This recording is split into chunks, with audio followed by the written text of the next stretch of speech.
Gageville Fire, baby, represent. It's good to see you. All our electeds. Everybody. You got it? All right, good. You'll do all the heavy lifting. We good to go? Yeah. Let's do this. Thank you all for being here. Thank you for joining us in the eye of a firestorm between one fire that's hit us and anticipating a crazy wind event, what they're calling historic and dire, coming up on Saturday. I want to thank, first of all, the Governor Newsom, Tom Porter, Cal Fire, Mark Ghilarducci, all of our elected representatives. We've got McGuire here, our state senator, Jim Wood. We got the mayor of Hillsburg, city manager, Celeste, our public health official here in Sonoma County, our congressman, Jared Huffman, our sheriff, Mark Essick, and many more. Susan Gorn, it's great to see you, my colleague here.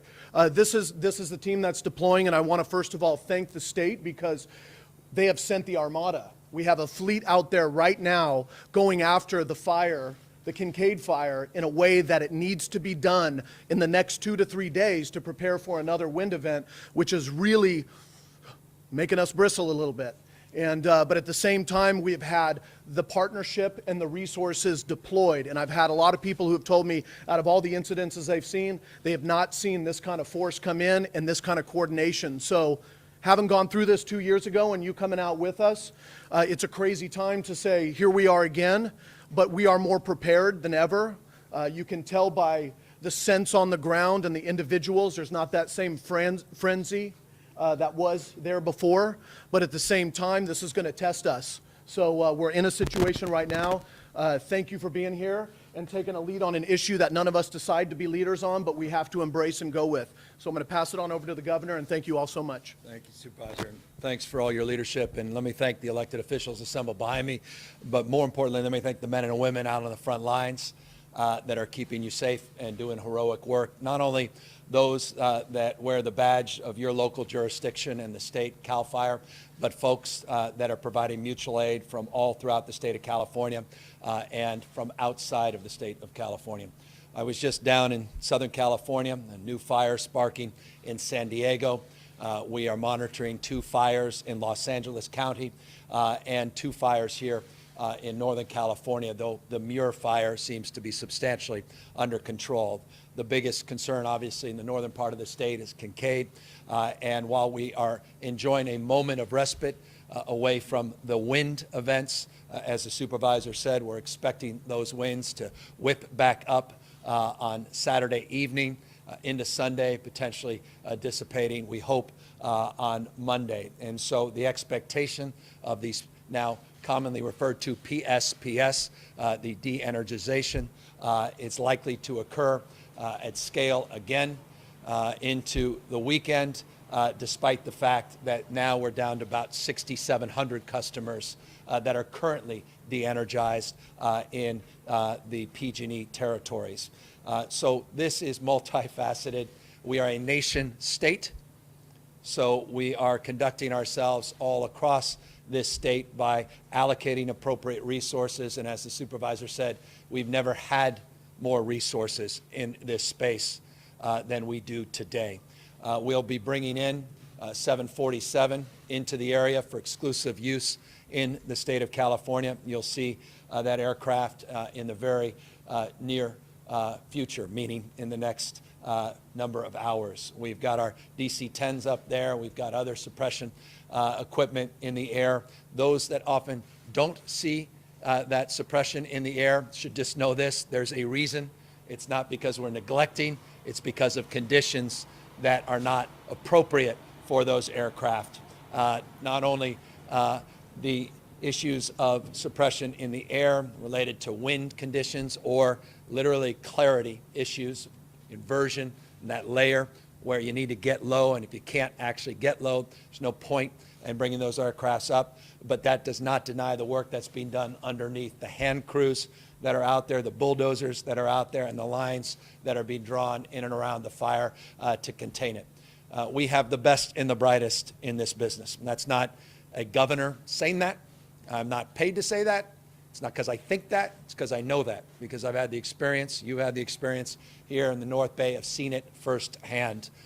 Some of the finest folks that exist in the business doing heroic work, and they are preparing for Saturday night. They're preparing for Sunday, and they are working with meteorologists. They're working with data that's state-of-the-art. They're working with new LiDAR technology, new radar technology, new satellite technology, and working with our federal partners, not just our local partners, in concert to develop strategies and to map and anticipate the movement of not only the Kincade Fire, but the other fires, the Tick Fire in particular in Los Angeles County, that obviously are posing most of the anxiety and concern. I don't want to go back, but I do think it's important to remind folks of some of the preparation. It's been interesting, the coverage that was given, though understandably it was given, to the new technologies we're rolling out on cameras. We have substantially increased our investment in last year's budget, and we are expecting to significantly enhance that in future years for more technology that allows that early detection through these cameras. You saw the specific benefits of that camera in the Kincade Fire in terms of allowing us earlier response times and the like. But we also were aided by pre-positioning. We put an historic amount of money this year to pre-position assets all around the state. We were the beneficiary of that pre-positioning here. And as a consequence, I think mitigated what may have been an even more extreme event, one, again, we continue to manage as we speak.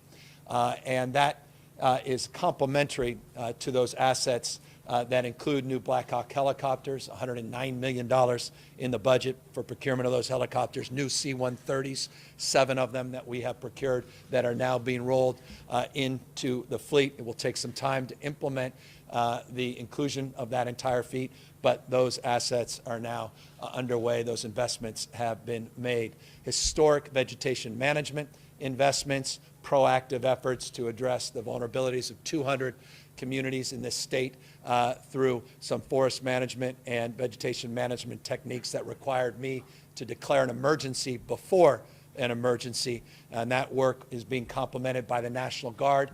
We took off a political operation on the border to Mexico and brought a substantial number of the National Guard to complement our hand crews and our vegetative management work. And by the way, thank you to the National Guard for the extraordinary work they're doing, and they continue to provide resources that are pre-positioned as well and will aid and abet our efforts. I want to thank the Department of Justice and their work to address issues that we consider at these moments.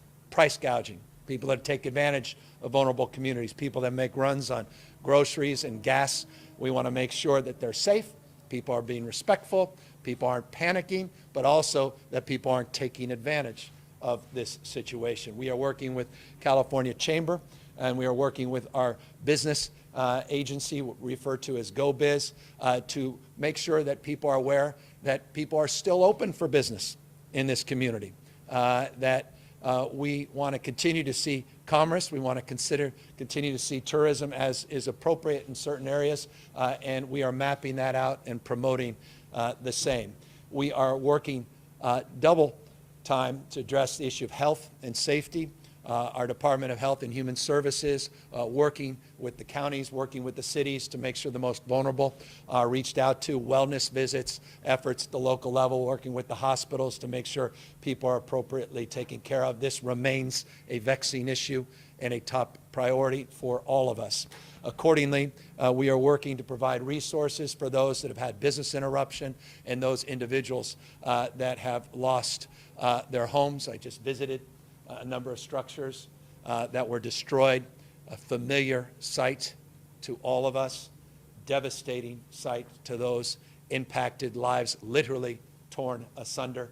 And we wanted to make sure that they have quick access to cash and reimbursements. I want to compliment and thank the President of the United States, Donald Trump, for his quick actions through FEMA on securing our what we call FMAG, which allows initially 75% of our costs associated with these efforts to be reimbursed. We want to compliment their willingness to engage as quickly as they did. As a consequence of that, and the consequence of the 2 emergency declarations that I've announced here in Sonoma County and in Los Angeles County, we are moving as expeditiously as we can. Final point, and then we'll get you to the folks in uniform, the experts that you came here to get updated on those 16,000 acres and that 5% containment on the Kincade Fire in particular. But that is the issue of resources that the state anticipated in a circumstance like this. I want to compliment Senator McGuire, Assemblyman Wood, for their leadership, their stewardship, for their steadfastness, for their demands of me and their colleagues to prepare for this wildfire season, because they've had enough as representatives of this community. We put $75 million up in the budget to anticipate these blackouts. Today, we're announcing that we are distributing those funds. $26 million is now being made available immediately for counties. Counties like those, the two representative supervisors are responsible for. Those dollars will be base grants depending on population. Those that have been impacted by blackouts will have additional resources, and then we'll have the ability to provide proportional resources based upon need, up to $26 million immediately. We are providing money as well to the big 13 cities, $500,000 base grants, and additional resources above that based on the discretion of our Office of Emergency Service. Also, tribal lands. We were just up at River Rock, which, by the way, did a heroic job keeping their structures safe, and, by the way, keeping other structures safe. They have a 1 million-gallon well up there, or at least, I guess, cistern of sorts, or storage capacity, which we were able to utilize and draw down. There were resources there overnight getting the benefit of their work. We're providing money for our tribal lands as well. And then reimbursements, tens of millions of dollars for state agencies so they can move quickly to address the needs in a discretionary manner for communities impacted by these blackouts, impacted by this disruption. So that's a broad strokes overview. I want to again just thank the extraordinary heroism of the men and women that are out there on the front lines. I want to thank all the complementary agencies for their hard work. I want to thank the elected officials for their steadfastness and their stewardship. And I want to once again say this: we should not have to be here. Years and years of greed, years and years of mismanagement, particularly with the largest investor-owned utility in the state of California, PG&E. That greed has precipitated in a lack of intentionality and focus on hardening their grid, undergrounding their transmission lines. They simply did not do their job. It took us decades to get here, but we will get out of this mess. We will hold them to an account that they have never been held in the past. We will do everything in our power to restructure PG&E so it is a completely different entity when they get out of bankruptcy by June 30th of next year. We will hold them accountable for the business interruption and costs associated with these blackouts, and we will do the same with the other two investor-owned utilities in Southern California. We have a new president of the PUC. She was up in Redding having public hearings, and she will take them to task. Mark my word, it is a new day of accountability, a new day of transparency. But I cannot look any of you in the eye and honestly say that we can snap our fingers and address a decade of mismanagement. And while I have been here 9 months, unfortunately I have not been here 9 years. And I will do my best to make sure that we are never again in this position. But I do want folks to know the kind of investments that are necessary will take a little bit of time. But with all due respect, not 10 years. This is not the new normal. This cannot continue. The system simply cannot absorb it. But nonetheless, we have to recognize we are living in a new world, particularly in a state like ours. After a 5-year historic drought, after 15 of the 20th most destructive fire seasons just since 2000, because of climate change, yes, because the hots are getting hotter and the dries are getting drier and the wets are getting wetter, which has aided and abetted these grass fires because of those rains that went later into the season, now that are drying up. We have a unique responsibility and obligation to do more and better than any other jurisdiction anywhere in the United States of America. We'll meet that moment But please understand that moment cannot happen overnight, but I recognize it can't happen too soon.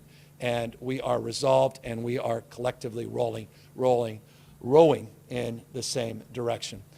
So that's my long-winded preamble. I know you all got that edited already. But now let me ask the head of the Office of Emergency Service to update you on some more technical issues that I imagine you're interested in, and also then ask the chief of CAL FIRE to come up as well to talk a little bit more about how we're pre-positioned and how we are preparing for this weekend. Mark and Chief? As he comes up, one thing real quickly that we were going to do is queremos también agradecer a todos que están representando la comunidad latina. Hay algunos de nosotros que se puede estar disponible para entrevistas y otras cosas después. Tenemos muchos recursos y aquí bien cerquita también hay un centro comunitario en la ciudad de Hillsburg donde hay mucha gente que habla en español como primer lengua, y eso es uno de las cosas las cosas que está mejor esta vez que hace 2 años, is hay mucho más integración entre las comunidades. So I just wanted to say that to anybody. We're working better and faster with multilingual community, and that's one of the things we wanted to relay to everybody. Thank you. Chief Porter? Thank you, Governor. So on the fire, I'm not going to give a full briefing on the fire. We can cover that on separate pieces and parts and questions as we move on. What we do know is that we're about 21,900 acres as of this morning, 5% contained. We're working diligently on closing the doors that are still open on this fire. There's still a lot of open line. We have bulldozers, hand crews, all working to put line in to bring those containment numbers up. But with wind coming back to us, we're very concerned that we not only get line in, but also have line that we can hold. So it's a fluid process right now. The fire is not moving a lot today, but it is just because we're in this kind of transition period and we're worried about the winds resurfacing. What I wanted to also spend a little time, the governor just mentioned, we have put the 747 Global Supertanker on contract for California exclusive use. There are now 3 very large air tankers, 2 DC-10s and the 747, all available to California. We are looking at what the next week has in store for us. We're going to have weather that's going to continue to give us challenges. It's going to give us challenges no matter what the spark is. So we have also our assets that we're working through the California National Guard and the governor's direction to have remote sensing capabilities to tell us when and where fires are starting 24/7. Also making sure that we can get to fires early and get resources there, put them out before they get big. We have been putting out more than 95% of the fires that are happening in California for the last several days at 10 acres or less. We have been very active. There are a few that have escaped. This is the kind of situation and season when those fires can happen. We're all aware of that. So we have upstaffed. We're working with local government. Director Ghilarducci will mention some of the local government assets that we're bringing in, the pre-positioning. But all of this is a concert. Ground resources, air resources, remote sensing, cameras that we're adding to the camera fidelity across the state through the governor's budget. All of these things are helping us to get better fidelity and get resources to where they need to be to protect lives and property. It's important for everybody to understand this is the time of year when the fire starts that we can't put out in that early stage. It's going to start running in a direction, and we're going to have to evacuate. You have to work with your local, listen to your local law enforcement and fire officials, and when they say it's time to go, it's time to go. We have ready, set, go. You better be set right now. Have your go bag ready. When you're told to go, go. This is life and safety that we're talking about, and it needs to happen then. With that, I'm going to turn over the mic to Director Ghilarducci. Thanks, Tom. Good afternoon. So a couple things I want to mention. We have really, as a result of the fire weather conditions that are now really statewide, we're seeing hot, dry, windy conditions, red flag conditions throughout the state. We've had to really lean in and respond in probably the largest way we have ever done. The governor mentioned a number of ways we're looking at situational awareness to drive all of that intelligence into the State Operations Center so that we can try to stay out in front of these evolving crisis situations. Now, we understand that the PSPS is an element that is making it more complex, and we know that we're coming off of a PSPS here shortly, but we're going to go into another PSPS event coming up here Saturday evening into Sunday, and that may last a little bit longer. And so those are elements of a symptom of a larger problem that we're dealing with, and that is the fire weather and the red flag conditions. These are dangerous conditions, and we want everybody, as the chief said, to take very, very close attention to that. The State Operations Center in Sacramento and all of our regional operations centers are all fully active or remain fully activated 24/7 through the remainder of next week. We are in close coordination with all of our fire mutual aid assets. I want to highlight Chief Gosner from Santa Rosa Fire, who's here, and our police chief from Santa Rosa, Ray Navarro, who's here, as well as our board supervisor chair, David Rabbit. We're working with all of these entities, local and state, and even our federal partners, to ensure that we have all the resources in place for these events. As Chief Porter mentioned, the goal is to try to keep these fires as small as possible.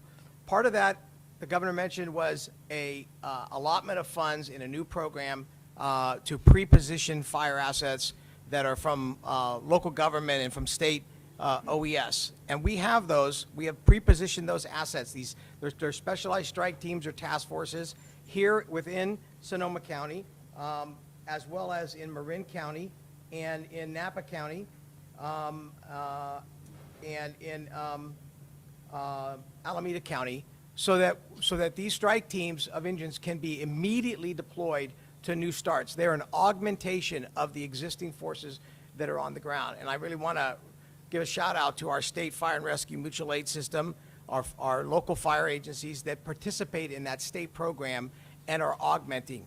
We're approaching this like a battle, and we have to really think about it as strategically as possible in our ability to get resources. That's good intelligence, situational awareness, good communications, and having the right resources on the ground. And as Chief Porter mentioned, a lot of that is the responsibility of each and every one of the citizens. Be prepared, be aware, have your equipment, your supplies ready to go, and if told to evacuate, do so. During a PSPS event, there are going to be conditions where gas stations may not have power.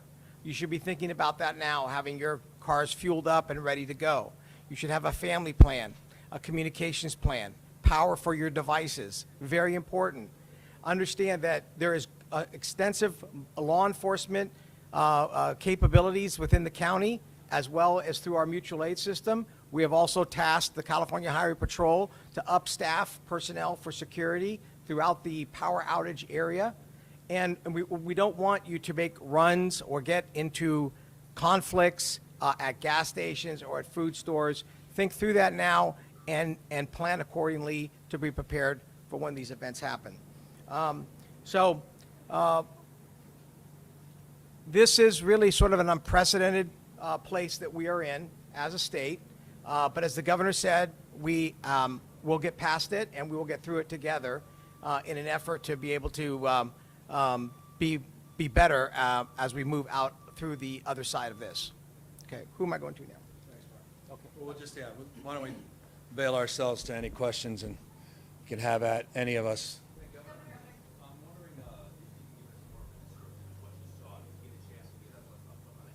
Yeah, we saw, I mean, just smaller versions of what has become all too familiar up here, from 17 and 18. And that's homes completely destroyed, cars that look like they've been in a war zone, and everything all but melted down except a few curious items. Right next door, a home that's completely untouched. And just the remarkable, just serendipity that is a fire. Then again, there are some that make perfect sense because defensible spaces were provided, there was more green, people had focused on perhaps upgrading some of their materials on their roof, on their decks and the like. But we at this moment, and this is a number that will change, we have 21 structures, individual residential structures rather, that have been impacted, and 28 outbuildings. So yeah, so 28 outbuildings, 21 residential structures that we know of at this moment that have been destroyed. You see vineyards that have been impacted, obviously tremendous amount of land will assess the wildlife damage, but it's a big area, and there are a lot of hot spots still, and there's still a lot of suppression work that's needed, but we are benefiting because of this respite of the winds, and so people are out there as aggressively as they can be for this moment. PG&E has said that they're not going to reimburse folks for their losses. Well, we'll see. That's what they say. I'm not convinced that that's what they'll end up doing. We have a lot of tools in our toolkit: the Public Utilities Commission, a bankruptcy judge, a federal judge by the name of Judge Alsop, public opinion, morality, ethics, good business practice, judgment. All those things are on our side. Governor, you talked about restructuring PG&E, but does that mean the state would take over? What options are you? Well, that's through the bankruptcy process. In order to come out of bankruptcy, they're trying to recapitalize. They have people from Wall Street that are trying to make a bid. Elliott Management's one of them, well known. They're doing their own internal bid. There's people that are looking at their assets, potentially break them up, gas division versus electric division. Cities like San Francisco are making bids. San Jose, the mayor said he was interested in making bids. So all these things are happening, and that's all part of this bankruptcy process. That's all part of them emerging out of bankruptcy. And my hope is, not just my hope, but our efforts have been focused for many, many months as we've reached out to potential bidders to see more people enter this space and provide creative strategies to modernize this entity and determine whether or not it's simply too big. But there's no specific plan yet. Oh, there are details that have been laid out. Specific plans have been presented to the bankruptcy judge. Take a look. Meant from the state.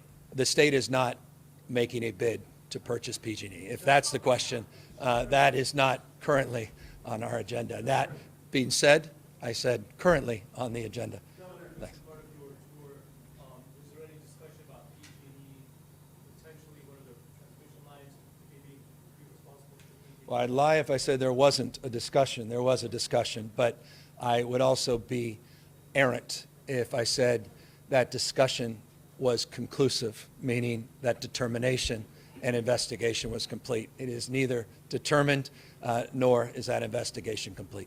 For clarification, you said that we wouldn't be here with not, for years and years of management on the part of PG&E. Were you talking about this fire that we're in right now? Were you talking This moment in our history where millions of people are impacted throughout the state. But again, I just want to paint a picture because this is the northern part of the state. In Southern California, not dissimilar experience, just not at the scale and scope.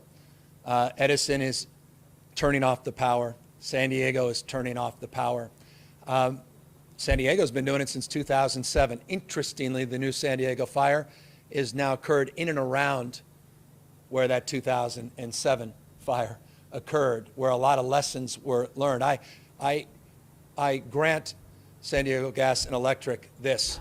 No other utility, arguably in the country, is more successful in their strategies for de-energization. But it is a tool in their toolkit, but they are able to do it with precision, a scalpel, versus the scope and scale of PG&E because they've made investments, because they've been more intentional on focusing on you and public safety over them, bonuses, and shareholders.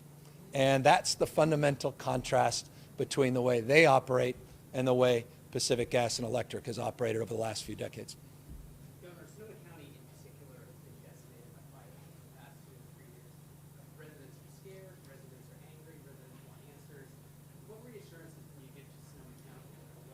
Well, that's why we're up here, and I'd encourage you to rewind everything that was just said in terms of our proactive efforts to pre-position assets, the extraordinary work that everybody you see around me is doing to make sure people are protected and people are made safe. The work that's been doing, people are knocking on every door, looking at every structure. They're tagging those structures to see if they're safe. They're out there doing everything they possibly can. You're going to see more assets as the air clears up. The wind now is dying down, more assets in the air. You've got bulldozers out there. You've got line crews out there. They are already proactively anticipating where the weather is going, the wind conditions, what they'll look like. It is remarkable, our ability to predict with precision the acuity of those winds, the gusts, and then map out and anticipate how best to utilize our resources today so that we can protect people tomorrow. Governor Demer, the CEO of PG&E, in response to your criticism about the power shutoff, said the state should take over that authority. It should be the state responsibility. That would be called, Phil, a bailout. It doesn't surprise me that PG&E is looking for a bailout. We will not bail out PG&E. Governor, there are thousands of folks in Sonoma County who just lost power and now plan to lose power again. What would you tell them about how long they should expect to live like that? Well, they should be outraged. They should be infuriated. And they should direct their ire at the mismanagement of Pacific Gas and Electric, who for decades have created conditions that led to this moment. That said, what we're anticipating right now, we're down to about, 6,700 customers that are currently de-energized, and we should expect most of those customers to get back on today, probably at the latest, few, I imagine, scattered tomorrow. But we expect more power outages Saturday evening at the moment into Sunday, hopefully turning back on Monday.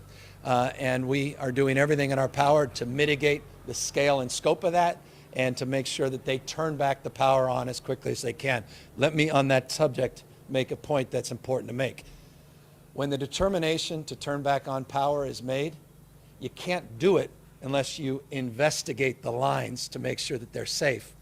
And that takes time. What we have done, so you know where the state has been, we are providing air resources, infrared technology, so even during nighttime, the California Highway Patrol and its planes can do a lot of that investigation to supplement the work that's being done by PG&E, all in an effort to, as quickly as humanly possible, get those lights back on. Have you given PG&E any kind of ultimatum in terms of making the lines safe enough where they don't have to do these kinds of They have specific prescriptive ultimatum. I would encourage you to go back to the legislation we passed in July, which was historic and a heroic effort to get ahead of ourselves before the fire season.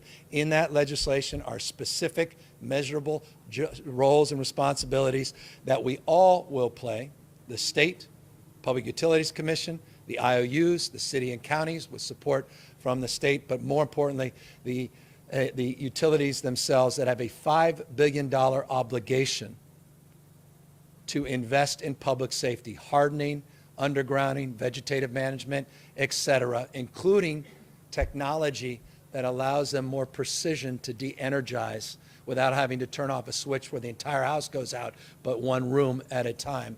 All of that is laid out in that legislation, legally required if they're ever to access the capital that we're willing to put up to help PG&E get out of bankruptcy and secure the other IOUs so that they can go out the bond markets with higher ratings and be able to access capital to complete their improvements. I don't mean to complicate this, but we spent 6 months on a daily basis working to put together that package, and I cannot impress upon you more to look at what now is required. We're not reacting to this moment.